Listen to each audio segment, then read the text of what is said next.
आज हम एक ऐसे वीर सिपाही के बारे में आपको बताने जा रहे हैं जिन्होंने अपनी ज़िंदगी में कभी भी फेल होना सीखा ही नहीं और वह उन लोगों से जाने जाते हैं जो नामुमकिन काम को भी मुमकिन बनाना जानते हैं।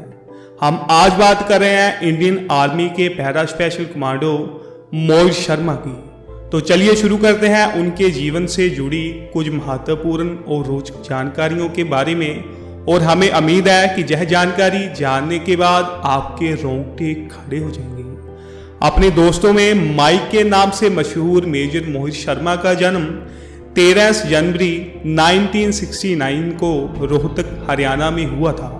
इनके पिता का नाम श्री राजेंद्र प्रसाद शर्मा और उनकी माता का नाम श्रीमती सुशील शर्मा है। मेजर मोहित शर्मा के परिवार वाले उनको चिंटू के नाम से बुलाते थे। मेजर मोहित शर्मा के परिवार वाले चाहते थे कि वह एक इंजीनियर बने, क्योंकि उन्हें कभी लगा ही नहीं था कि मेजर मोहित शर्मा आर्मी में भर्ती भी हो सकते हैं। और इसके पीछे का कारण यह है कि मेजर मोहित शर्मा के बड़े भाई मधु शर्मा उनके मुकाबले में पढ़ाई में ज़्यादा अच्छे थे और उन्होंने भी एक बार इंडियन आर्मी के लिए ट्राई किया था, लेकिन वह इंडियन आर्मी में शामिल नहीं हो पाए थे। और इसी वजह से मेजर मोहित शर्मा के परिवार वालों को लगा कि जब उनके बड़े भाई मधु शर्मा उनसे पढ़ाई से कहीं ज़्यादा उनसे बेहतर हैं, इंडियन आर्मी में शामिल नहीं हो पाए, तो फिर मेजर मोहित शर्मा के लिए इंडियन आर्मी में शामिल होना मुश्किल है। लेकिन मेजर मोहित शर्मा का इंडियन आर्मी में शामिल होना कोई शौक नहीं था, बल्कि उनका जुनून था और वह फैसला कर चुके थे कि उन्होंने सेना में ही शामिल होना है। और मेजर मोहित शर्मा एक ऐसे इंसान थे जो एक बार जो कमिटमेंट कर लेते थे फिर उसे हर हाल में पूरा करते थे। वैसे तो मोहित शर्मा को भी दिल्ली वाले लड़कों के जैसे कई तरह के शौक थे, जैसे कि अच्छे कपड़े पहनना, घूमना फिरना और दोस्तों के साथ पार्टी करना। Major Mohit Sharma Michael Jackson के फैन थे और वह अपनी जिंदगी को बहुत खुलकर जीते थे। मेजर मोहित शर्मा ने अपनी शुरुआती शिक्षा दिल्ली के साउथ स्टेशन में स्थित मान स्कूल से हासिल की थी।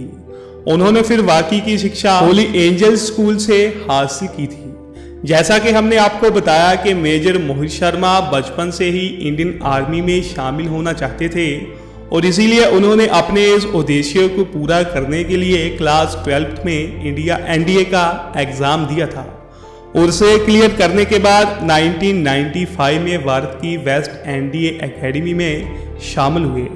और एनडीए में शामिल होकर मोहित शर्मा ने इंजीनियर बनने की बजाय एक जेंटलमैन कैडेट बनने का फैसला लिया। मोहित शर्मा में एक्सीलेंस एंड परफेक्शन की बिल्कुल भी कमी नहीं थी और इसी वजह से एनडीए के दौरान वह अपने बैच में सबसे एक्सीलेंट कैडेट थे। अपने एनडीए कोर्स के दौरान मेजर मोहित शर्मा ने एक horse riding champion, boxing champion और वेस्ट स्विमर का भी इनाम जीता था। और मेजर मोहित शर्मा को इसी एक्सीलेंस और परफेक्शन के लिए एनडीए के बाद आईएमए में जानी कि इंडियन मिलिट्री एकेडमी में बीसीए जानी बटालियन क्रेडिट एडिट के रैंक से भी सम्मानित किया गया था। मेजर मोहित शर्मा उन चुनिंदा लोगों में से थे जिन्होंने उस समय के राष्ट्रपति KR नारायण से राष्ट्रपति भवन में मिलने का मौका मिला था। तो चलिए अभी बात करते हैं मेजर मोहित शर्मा के शानदार मिलिट्री करियर के बारे में। मेजर मोहित शर्मा 11 सितंबर 1919 को इंडियन मिलिट्री एकेडमी से पास आउट होकर 5वीं मद्रास रेजिमेंट में भर्ती हुए और इसके बाद उन्होंने कश्मीर में 38 RR में मिलकर कई एनकाउंटर्स में हिस्सा लिया था, जिसमें उन्होंने अपने साहस और वीरता का परिचय दिया। और उनके इस वीरता के लिए मेजर मोहित शर्मा को उनकी सर्विस के तीसरे साल में ही सन 2002 को first gallantry medal COASM medal दिया गया था। मेजर मोहित शर्मा के परिवार वाले चाहते थे कि वह इंडियन आर्मी में एक ऐसी रेजिमेंट में शामिल हो जहां पर ज्यादा खतरा ना हो, लेकिन मेजर मोहित शर्मा की इन चीजों के लिए योजना कुछ और ही थी, क्योंकि वह हमेशा ही इंडियन आर्मी की कमांडो यूनिट में भर्ती होना चाहते थे, यानी पैरा स्पेशल फोर्सेस को ज्वाइन करना चाहते थे। और इसलिए अपनी कड़ी मेहनत और जुनून से वह जून 2003 में इंडियन आर्मी की 1 पैरा एसएफ में शामिल हुए।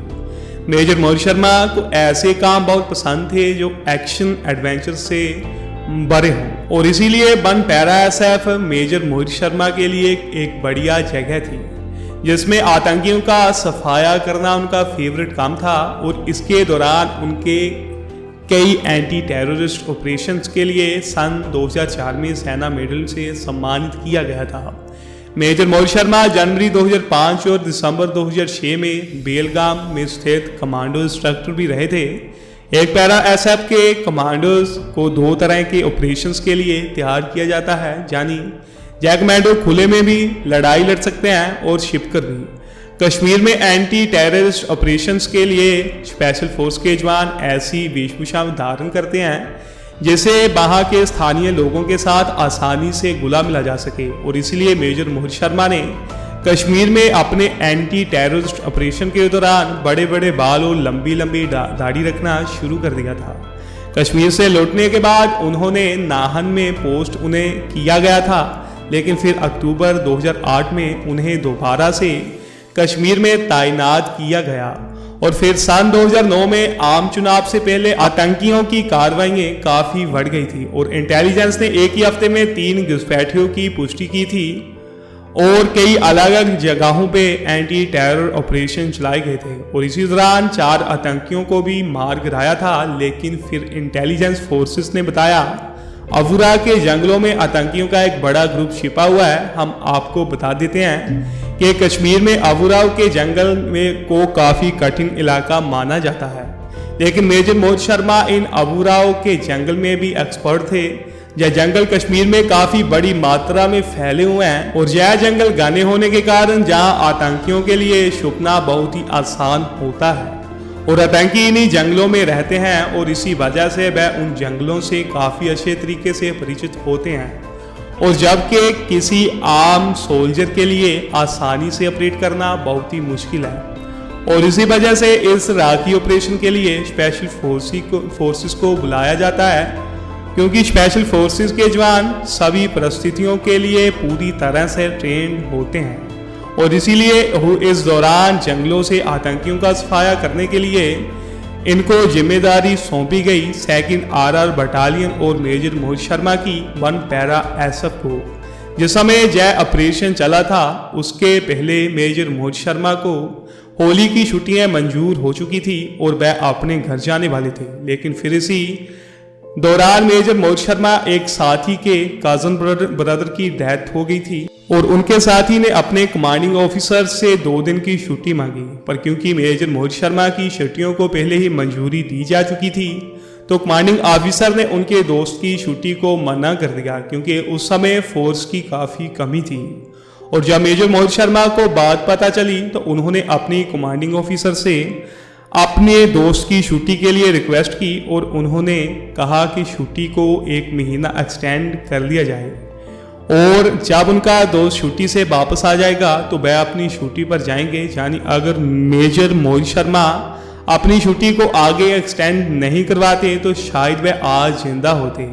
लेकिन मेजर मोहित शर्मा बहुत ही दरियादिल इंसान थे और उन्होंने अपने दोस्त के लिए अपनी छुट्टी को कुर्बान कर दिया और अपनी ज़िंदगी को भी। और इसके बाद फिर 21 अप्रैल 2009 को अबुरा के जंगलों में आतंकियों के सही ठिकानों का पता लगने के लिए जिम्मेदारी सौंपी गई। और इस दौरान मेजर मोहित शर्मा करीब 10 जवानों के साथ घने जंगलों में रात को आतंकियों ने घेर लिया और फिर इस दौरान दोनों तरफ से काफ़ी हैवी फायरिंग होनी शुरू हो गई। आतंकियों के साथ इस मुठभेड़ में के दौरान उनके एक साथी को गोली लग गई और तब मेजर मोहित शर्मा ने अपनी जान की परवाह ना करते हुए अपने घायल साथी को पीछे की ओर सेव करने के लिए भेज दिया था। और इसी दौरान वह भी घायल हो गए और उनके कई सारी गोली लग गई और इतनी बुरी तरह से घायल होने के बावजूद भी उन्होंने पीछे हटने से मना कर दिया और आतंकियों का डटकर मुकाबला करते रहे। और इसी दौरान आतंकियों का मुकाबला करते करते 21 मार्च 2009 को मेजर मोहित शर्मा ने अपनी जान कुर्बान कर दी थी। इस तरीके से मेजर मोहित शर्मा ने अपनी जान आतंकियों से लड़ते हुए दी थी। सो वीडियो अगर आपको पसंद आई हो तो प्लीज़ लाइक सब्सक्राइब चैनल जरूर करना। और अभी हमारा नया चैनल है तो थोड़ी दिक्कत है अभी बोलने में, लेकिन धीरे धीरे सब ठीक हो जाएगा। So please subscribe, like and share, support जरूर करना ऐसी और भी मज़ेदार इंटरेस्टिंग वीडियोस देखने के लिए।